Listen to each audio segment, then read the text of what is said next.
Welcome back, everyone. Today we're going to talk about light bulbs, and I think they're getting worse. However, this video is not about answers so much as me just presenting some evidence to you, and you can make up your own mind. The video idea for this came out of a shopping trip I had at everybody's favorite retail store, Walmart, of all places, where I found these three boxes being sold for the same price on the same shelf in the same spot.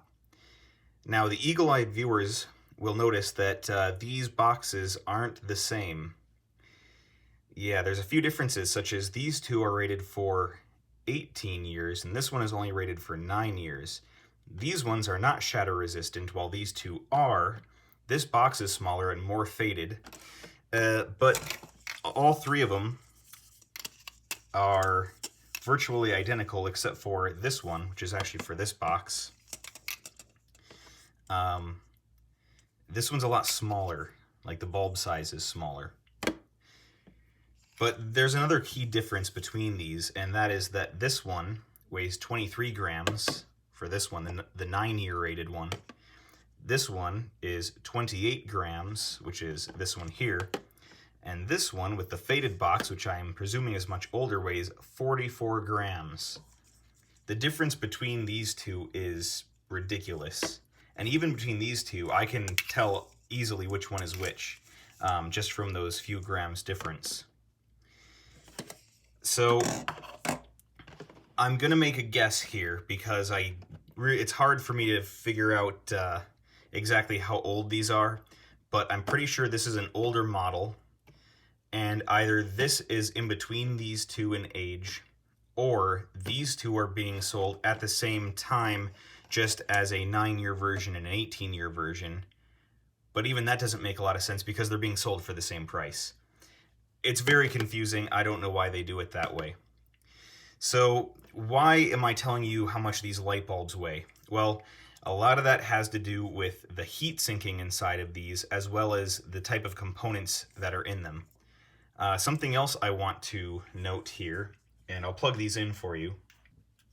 At least in real life, I don't know if it'll show up on camera, the light output from this one is a lot more even, and it fills the bulb more evenly, where this one, when you look at it, it just looks a lot more, I don't know how to explain it, like there's fewer LEDs and it's more splotchy. But I'm going to take each of these apart so we can examine them inside and out. I'm willing to sacrifice these completely. But as a quick side note, if you remember my video where I hacked a set of these great value bulbs, this one is converted to run only at 3 watts compared to these ones at 6 watts.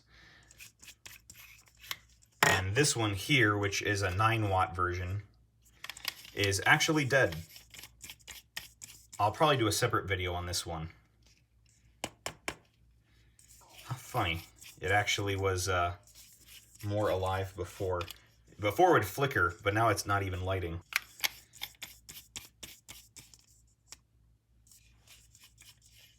That is weird. Why isn't it lighting? Oh well, I guess it's really dead now. And also for comparison, I have a CFL here, the last generation stuff. This one is pretty old, you can tell because the base is very yellowed. But this takes 20 watts.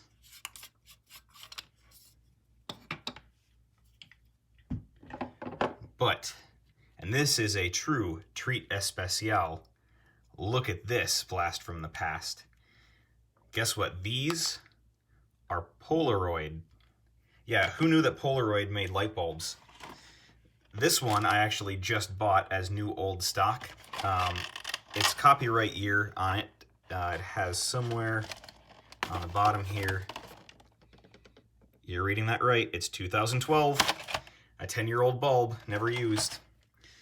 This one, on the other hand, I believe is older than this one, because this one I've had since, this will probably age me, I've had this since I was in middle school.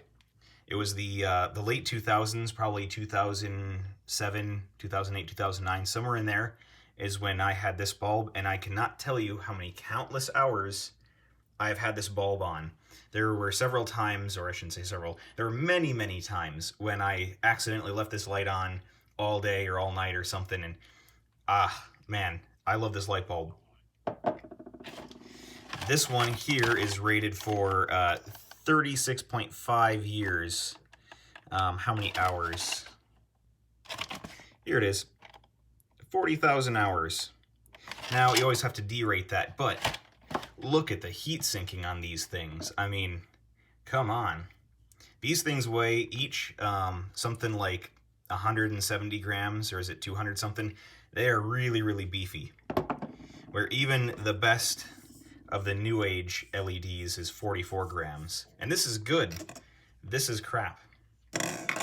So let me show you some thermal images real quick, because that's exciting. We'll start out with the old Polaroid. I have a further away image that kind of shows you the heat of the entire bulb, and then a close-up that kind of gets a more accurate image of the hottest spot. This one, the old Polaroid, with, you know, it's well used, peaked out at 124.3 degrees. The brand new Polaroid peaked out at 123.9, so these two are nearly identical, even this one being used for over a decade. And then we have our 20 watt CFL. Now this one is both the hottest and the coldest bulb that I tested. And I had each of these warm up for 7 minutes before I took the temperature. This one on the base was 104.9, but the hottest part on this on the actual light emitting element, this glass element, was right in here, and it read 280 degrees. I'm not sure if it was actually 280 degrees or if that's just some weird thing because of the emissivity in the glass, but that's why I put both of the temperature things there. Let's see what else. Then we have our 3 watt modified bulb. That this is the one that I modified. Again, the video for that is in the description. This one was only 114.4 degrees, the coolest of all the LEDs, but it's only running at 3 watts. And then our 44 gram 6 watt LED was a 128.8. The 28 gram is 151.1, and the lightest one at 23 grams, this one, that's only rated for 9 years, was 159.2. So nearly 160 degrees this thing is cooking at. By comparison, the 44 one is about, what, 30 degrees cooler? This is all in Fahrenheit, by the way. Sorry for the international friends.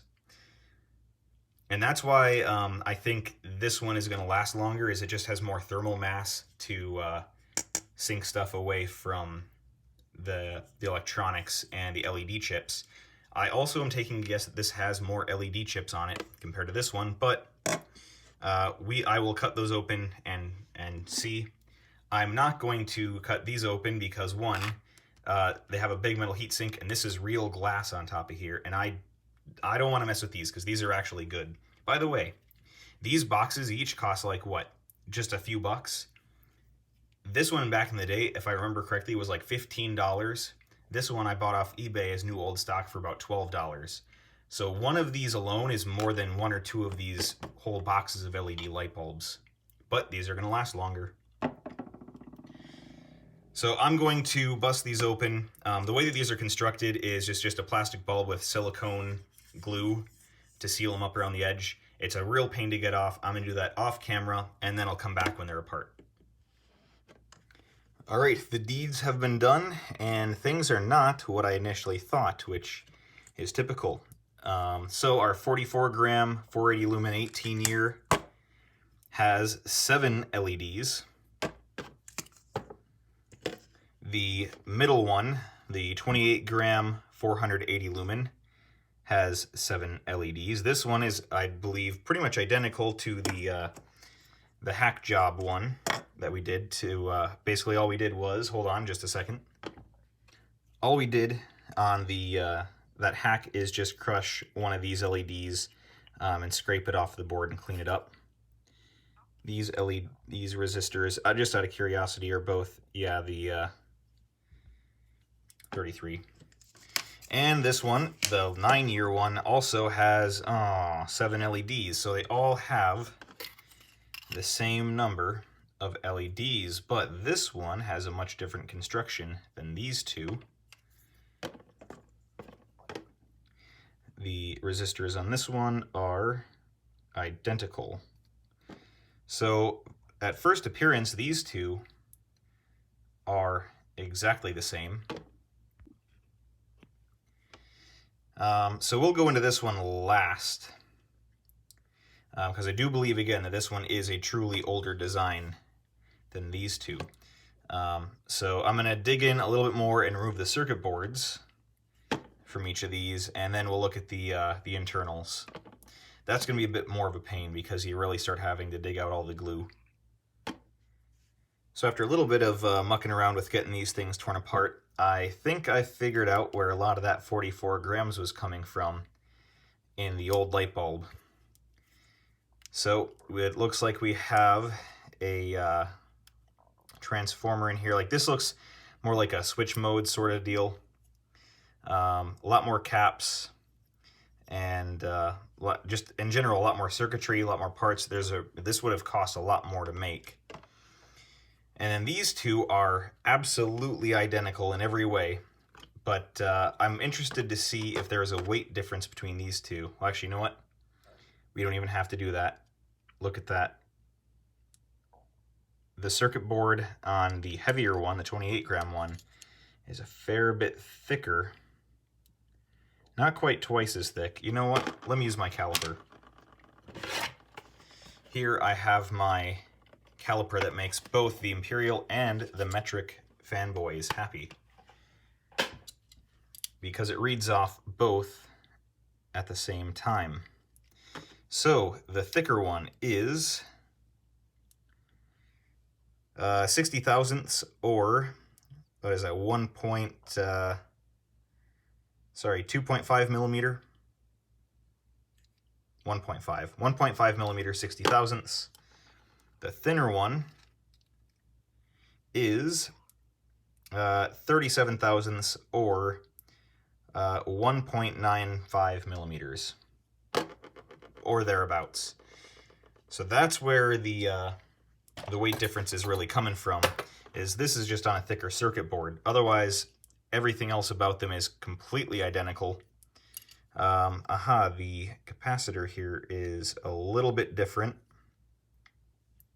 They're the same value, 8.2 microfarad, 200 volt on this one, 105C, 200 volt. Yeah, they're rated the same. It's just a different company. Aishi, is that Aishi? And this one is Sinecon. It's hard to tell when they're that small and the names are cut off. So yeah, thicker circuit board. But hey, let me look up what the temperature difference was on those again. So yeah, just that slightly thicker circuit board, this one was running about 8 degrees cooler than this one. Does 8 degrees make a difference? I'm not sure. I mean, on the box it makes twice the difference, but in real life, who knows? Where this one, you know what? I already got the tool out. Let's see how thick the circuit board is on this one.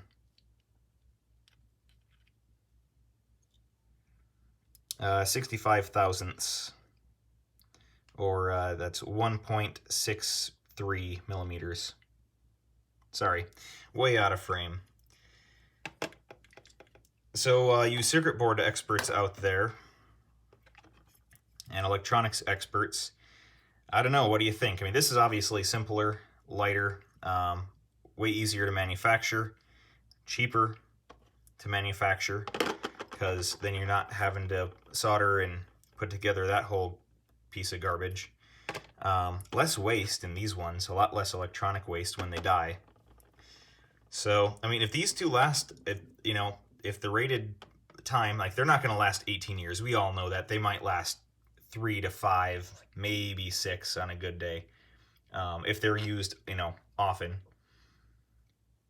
I don't know, this seems just like it has more stuff to fail, but it's also more stuff to dissipate the heat. And keep in mind, this one was down at 128.8 degrees. And temperature is the thing I keep circling back to, partly because it's one of the easiest things to measure. Yes, I know, I have a hoppy meter, so I can measure the electrical side as well, but that doesn't really tell you the whole story. Where this one right here. So this one died. I'm interested to see why it died and where it failed at. If this one is similar to these ones, man, I really don't know. Actually, you know what? I have a different version of the bulb, just like this one. I'll be right back. Yeah, I just remembered, I already have one of these taken apart. So let me grab my scraper tool. I'll do this one on camera. As far as I can tell, this one should be absolutely identical to this one. Same model, same wattage, bought around the same time.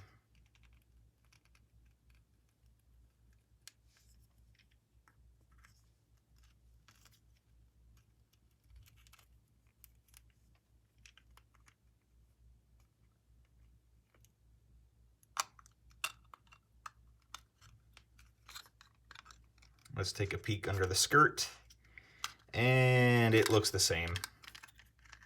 Yep, it's the same. Big cap, same design.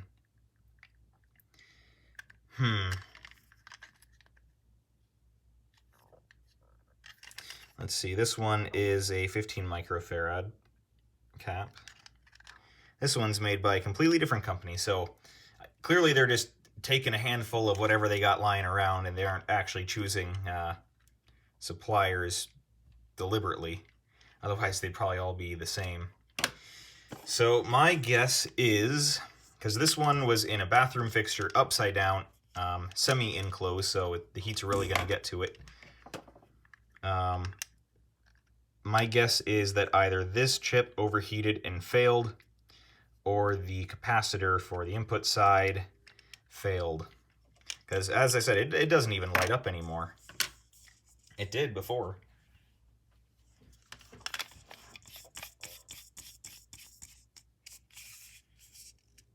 Nope. It is completely dead.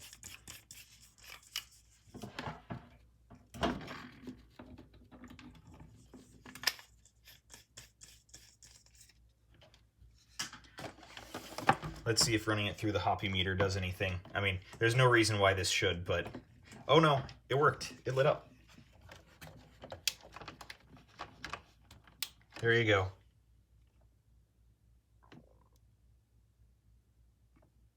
I mean, it's a nice effect, and apparently it's free to run.